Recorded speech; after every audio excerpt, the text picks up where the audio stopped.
Bonjour à tous et bienvenue sur cette vidéo consacrée au jeûne du Ramadan et à ses conséquences sur la santé. Aujourd'hui, nous allons explorer ensemble de nombreux aspects liés à cette pratique qui touche des millions de personnes à travers le monde. Dans cette vidéo, nous aborderons l'importance du jeûne dans le cadre religieux et les différences qu'il présente par rapport aux formes de jeûne dites thérapeutiques. Nous verrons ensuite comment le jeûne agit sur l'organisme en détaillant ses effets sur l'hydratation, la glycémie, le sommeil, la digestion ainsi que sur le métabolisme. Nous examinerons également les situations pour lesquelles le jeûne peut présenter un risque et dans quelles conditions il est recommandé d'y renoncer, notamment pour les personnes présentant certaines pathologies ou des situations particulières. Nous nous pencherons sur les adaptations nécessaires chez les patients diabétiques et sur les retombées observées dans les services d'urgence et en milieu hospitalier durant cette période. Enfin, nous terminerons en abordant les implications du jeûne sur le système cardiovasculaire et en présentant les recommandations des experts pour concilier respect des traditions et préservation de la santé. Avant de débuter, n'oubliez pas d'aimer cette vidéo, de vous abonner à la chaîne et d'activer la cloche pour être informé des prochaines publications. Installez-vous confortablement et laissez-moi vous emmener dans une exploration détaillée de ce sujet qui lie foi, tradition et enjeux médicaux contemporains. Partie 1. Le jeûne du Ramadan, contexte et principes. Le mois de Ramadan représente une période de recueillement, de spiritualité et de renouveau pour les musulmans du monde entier. Pendant 29 ou 30 jours, les fidèles s'abstiennent de manger et de boire de l'aube jusqu'au coucher du soleil. Cette abstinence totale concerne non seulement l'alimentation, mais également la consommation de liquide et s'accompagne d'un changement radical des horaires de repas ainsi que des habitudes de sommeil. Le jeûne religieux se distingue nettement du jeûne thérapeutique qui, lui, ne dure que quelques jours et autorise l'ingestion de liquide. Tandis que le jeûne thérapeutique peut être pratiqué dans un cadre médical bien défini et avec des objectifs de purification ou de rééquilibrage du métabolisme, le jeûne du Ramadan est avant tout un acte de foi, un moment d'introspection et de discipline spirituelle. Au cours de ce mois, les fidèles organisent leur quotidien en fonction d'un horaire décalé qui intègre le repas de l'iftar, moment de rupture du jeûne, souvent suivi d'un repas léger, puis le suhoor, le repas pris avant l'aube, qui prépare le corps à une journée d'abstinence. Le passage d'un état de jeûne prolongé à un état de réalimentation se fait de manière brusque et impacte directement l'horloge biologique. En fonction de la saison et du lieu de résidence, la durée du jeûne peut varier considérablement. Dans certaines régions, particulièrement durant l'été, l'abstinence peut atteindre jusqu'à 17 heures par jour, alors qu'en hiver, elle est généralement d'environ 12 heures. Cette variabilité impose à l'organisme de s'adapter à des périodes prolongées d'abstinence, modifiant ainsi ses rythmes physiologiques, son métabolisme et sa gestion de l'énergie. Dans la suite de cette vidéo, nous explorerons en profondeur comment ces adaptations se manifestent et quelles conséquences elles peuvent avoir sur la santé, tant sur le plan immédiat que sur le long terme. Nous verrons également en quoi le contexte religieux apporte une dimension unique à ce jeûne, en lui conférant une signification spirituelle qui va bien au-delà de la simple abstention alimentaire. La pratique du Ramadan est donc un moment où la foi se conjugue avec le quotidien, et où les défis du corps se mêlent aux aspirations de l'âme. Il est intéressant de noter que cette période de jeûne est vécue de manière très personnelle par chacun, et que les adaptations physiologiques peuvent varier en fonction de l'âge, de l'état de santé général, ainsi que des conditions climatiques et géographiques. Ce contexte particulier nous permettra d'aborder de manière nuancée l'impact du jeûne sur l'organisme et d'en dégager les principaux enseignements tant pour les fidèles que pour le corps médical. Partie 2. Conséquences physiologiques du jeûne sur l'organisme. Le jeûne du Ramadan a des répercussions multiples et parfois complexes sur le corps humain. La première conséquence notable est liée à la déshydratation. Pendant plusieurs heures, l'absence d'ingestion de liquide oblige l'organisme à puiser dans ses réserves hydriques, ce qui peut entraîner une diminution du volume circulant et une perturbation de l'équilibre électrolytique. Cette situation peut se traduire par des maux de tête, une sensation de fatigue intense, et dans certains cas, par des complications plus graves, notamment chez les personnes âgées ou celles qui présentent déjà des faiblesses physiques. Outre la déshydratation, la variation de la glycémie constitue un autre aspect majeur à prendre en compte. Chez une personne en bonne santé, le jeûne induit des fluctuations modérées de la glycémie qui sont généralement bien compensées par l'organisme. Cependant, chez les patients diabétiques, ces variations peuvent être nettement plus marquées et potentiellement dangereuses.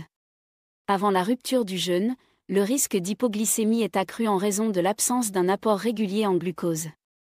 Puis, au moment de l'iftar, la consommation d'un repas souvent riche en glucides simples peut entraîner une hyperglycémie soudaine, mettant ainsi en lumière l'importance d'une surveillance rigoureuse de la glycémie chez ces patients. En parallèle, le jeûne impacte également la qualité et la quantité de sommeil. Les horaires modifiés des repas, associés à une inversion du cycle veille-sommeil, perturbent le rythme circadien et se traduisent par des troubles du sommeil et une baisse de la vigilance durant la journée. Cette perturbation du sommeil peut également avoir des répercussions sur l'humeur et la capacité de concentration, rendant la vie quotidienne plus difficile pour certains individus. De plus, le passage brusque entre une période prolongée de jeûne et un repas copieux lors de la rupture du jeûne peut provoquer des troubles digestifs. Il n'est pas rare que certains individus rapportent des sensations de ballonnement, des douleurs abdominales ou même des troubles plus sévères tels que la constipation. L'organisme, habitué à un rythme régulier d'alimentation, se retrouve soudain confronté à une charge digestive importante qui peut être difficile à gérer.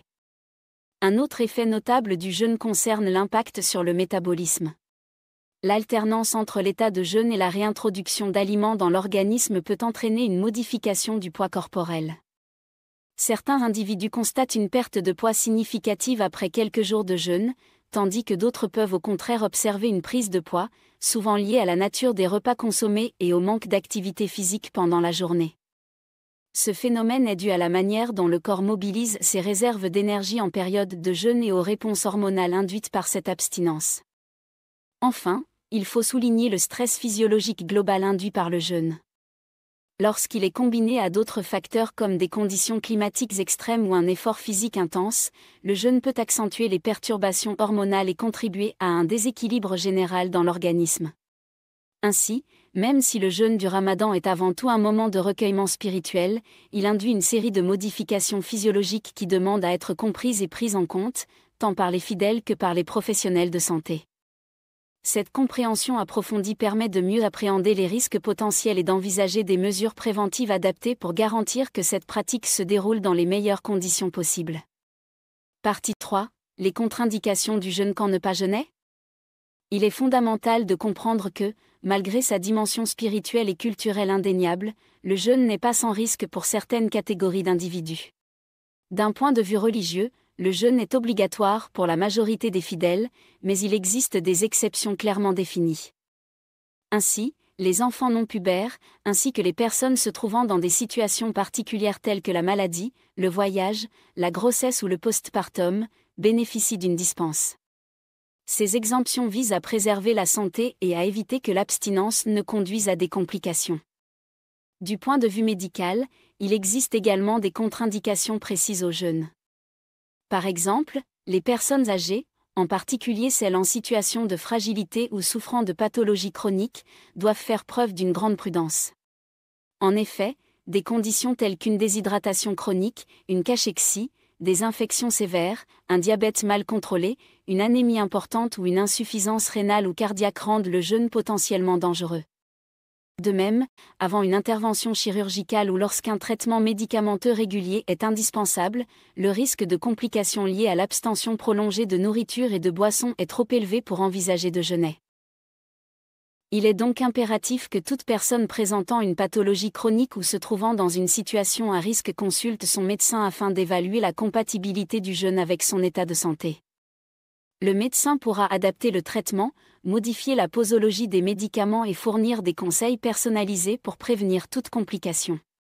En cas de symptômes inquiétants tels qu'une chute importante de la glycémie ou des signes manifestes de déshydratation sévère, il est conseillé d'interrompre immédiatement le jeûne et de solliciter une assistance médicale.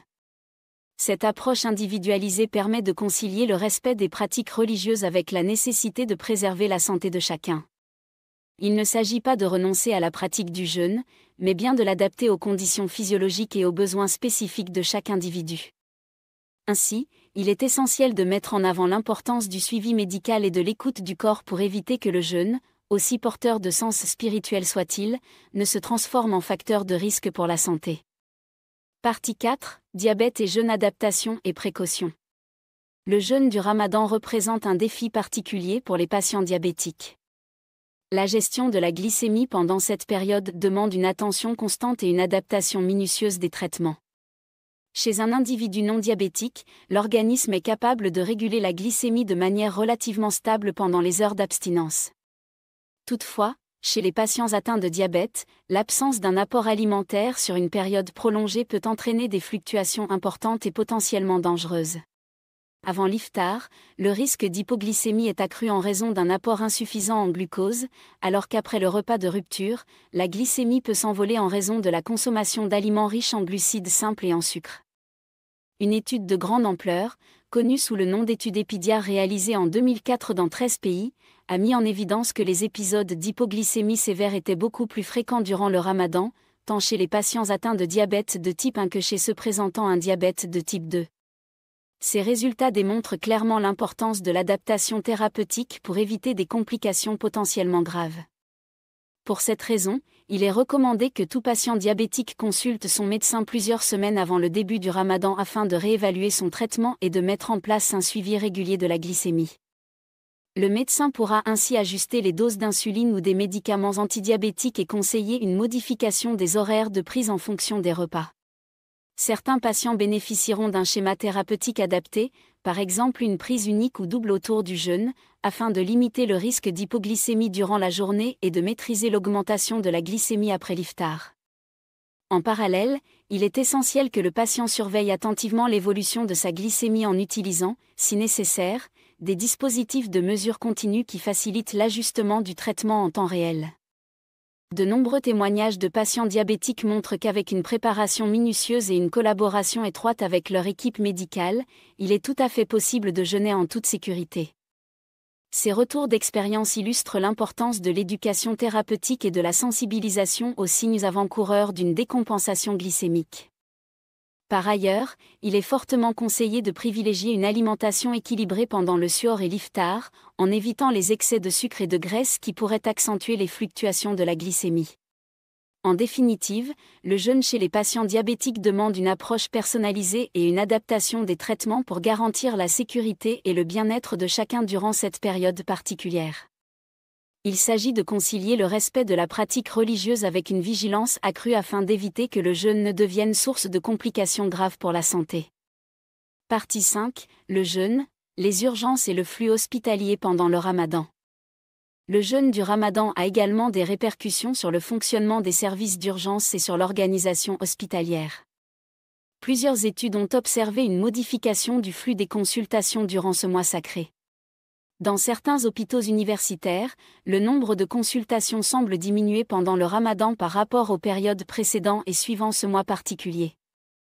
Cependant, cette diminution apparente est souvent accompagnée d'une augmentation de la durée de séjour aux urgences ainsi que d'un taux de retour plus élevé dans les heures qui suivent la consultation initiale. Ces observations suggèrent que, même si le nombre total de patients se présente de manière réduite, ceux qui consultent sont souvent dans un état de décompensation avancé ou présentent des complications qui nécessitent une prise en charge prolongée et spécifique. Des études menées dans divers pays, notamment au Liban et en France, ont permis d'identifier que les horaires de consultation étaient décalés durant le ramadan. En effet, les passages aux urgences se concentrent davantage durant la nuit, entre minuit et 6 heures du matin, tandis que durant la journée, le nombre de consultations tend à diminuer. Ce phénomène s'explique principalement par la modification des horaires de repas et du cycle veille-sommeil induit par le jeûne. Parmi les pathologies les plus fréquemment rencontrées durant cette période, on retrouve les troubles hydroélectrolytiques, les coliques néphrétiques ainsi que divers malaises pouvant être liés à la déshydratation ou aux perturbations du métabolisme. Ces observations incitent les établissements hospitaliers à adapter leur organisation en ajustant notamment les plannings du personnel médical et en anticipant les pics d'affluence aux heures critiques. Les équipes soignantes sont ainsi invitées à renforcer leur vigilance auprès des patients qui se présentent aux urgences et à adapter leurs protocoles de prise en charge en fonction de l'évolution de l'état de santé des patients. Par ailleurs, une meilleure coordination entre les différents services hospitaliers se révèle indispensable pour garantir une prise en charge rapide et efficace des patients, notamment en cas de décompensation aiguë. Dans ce contexte, l'information des patients sur les signes avant-coureurs d'une aggravation de leur état de santé et sur l'importance de consulter dès les premiers symptômes devient primordiale. Le défi pour les établissements de santé consiste donc à conjuguer les impératifs d'organisation interne avec une réponse adaptée aux besoins spécifiques des patients durant le Ramadan afin de limiter les complications et d'assurer une prise en charge optimale de tous ceux qui en ont besoin. Cette adaptation organisationnelle permet de concilier la continuité des soins et la spécificité du contexte du jeûne, tout en assurant que chaque patient bénéficie d'un suivi personnalisé. Partie 6. Maladies cardiovasculaires et recommandations pendant le Ramadan.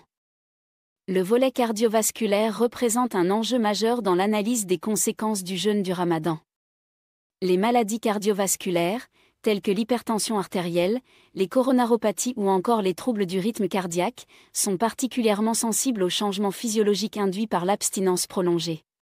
Plusieurs études internationales ont examiné l'impact du jeûne sur le système cardiovasculaire et ont mis en évidence que la déshydratation, associée à une augmentation de la pression artérielle, peut favoriser l'apparition d'événements thrombotiques ou d'accidents vasculaires. Une étude réalisée en Tunisie a ainsi montré que la prévalence du syndrome coronarien aigu augmentait progressivement avant, pendant et après le Ramadan, ce qui souligne le rôle du stress physiologique et des modifications du rythme biologique dans la survenue de ces événements. En réponse à ces constats, plusieurs instances de santé, telles que l'Instance nationale de l'évaluation et de l'accréditation en santé en collaboration avec la Société tunisienne de cardiologie et de chirurgie cardiovasculaire, ont élaboré des recommandations spécifiques pour la gestion des patients atteints de pathologies cardiovasculaires durant le Ramadan. Ces recommandations insistent sur la nécessité d'une évaluation individuelle de chaque patient qui souhaite jeûner. Il est primordial que toute personne présentant une coronaropathie, ayant des antécédents d'angioplastie ou ayant récemment souffert d'un syndrome coronarien aigu fasse l'objet d'un suivi médical rapproché par son cardiologue.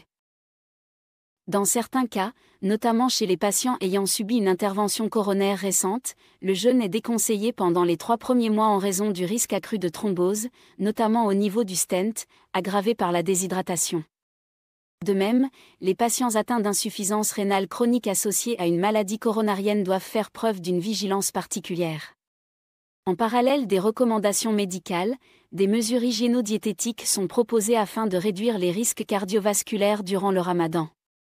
Il est ainsi conseillé d'assurer une bonne hydratation pendant les heures autorisées, de limiter la consommation d'aliments riches en sel et en graisses saturées, et de pratiquer une activité physique modérée adaptée aux conditions de jeûne.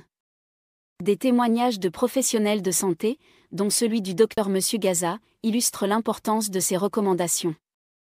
Pour le Dr Gaza, chaque patient présentant une pathologie cardiaque doit être évalué de manière individuelle en tenant compte de son historique médical, de son âge et de ses facteurs de risque spécifiques. L'adaptation du traitement et l'éducation du patient sont des éléments clés qui permettent de concilier le respect des pratiques religieuses avec la préservation de la santé cardiovasculaire. Ainsi, le jeûne, lorsqu'il est pratiqué dans des conditions optimales et sous un suivi médical rigoureux, peut être compatible avec une bonne santé cardiovasculaire. Toutefois, il nécessite une vigilance accrue, notamment chez les patients à risque. Le défi consiste à trouver le juste équilibre entre le respect des traditions et la nécessité de protéger la santé, en veillant à ce que chaque individu bénéficie d'une prise en charge personnalisée et adaptée à son état de santé. Conclusion. Nous voilà arrivés à la fin de cette exploration détaillée du jeûne du Ramadan et de ses conséquences sur la santé. Nous avons vu que, malgré sa dimension spirituelle et culturelle, le jeûne induit des modifications physiologiques importantes qui influencent l'hydratation, la glycémie, le sommeil, la digestion et le métabolisme. Ces changements, bien que normaux chez la majorité des individus, peuvent se transformer en complications graves chez ceux qui présentent des pathologies chroniques, notamment le diabète ou des maladies cardiovasculaires. C'est pourquoi il est impératif, avant de s'engager dans le jeûne, de consulter un professionnel de santé qui pourra évaluer les risques et adapter le traitement en conséquence. Nous avons également abordé l'impact du jeûne sur le fonctionnement des services d'urgence et l'organisation hospitalière et constaté que, même si le nombre de consultations peut diminuer, la gravité des cas pris en charge tend à être plus élevée durant cette période. De plus, nous avons souligné l'importance d'une adaptation particulière pour les patients diabétiques, dont la gestion de la glycémie nécessite une vigilance accrue et des ajustements thérapeutiques précis. Enfin, nous avons exploré l'impact du jeûne sur le système cardiovasculaire et présenté les recommandations émises par diverses instances de santé pour concilier le respect des pratiques religieuses avec la préservation de la santé. Chaque individu est unique et il est essentiel d'adapter le jeûne à son état de santé personnel. Le Ramadan est avant tout un moment de spiritualité et de renouveau, mais il doit être vécu en toute sécurité, dans le respect de son corps et de ses limites. Je vous remercie d'avoir suivi cette vidéo et j'espère que ces explications vous aideront à mieux comprendre les enjeux liés au jeûne et à adapter vos pratiques en conséquence. N'hésitez pas à partager vos questions et vos témoignages dans les commentaires et à consulter des sources fiables pour approfondir ces sujets. Merci de votre attention et passez un excellent Ramadan, en veillant toujours à prendre soin de votre santé.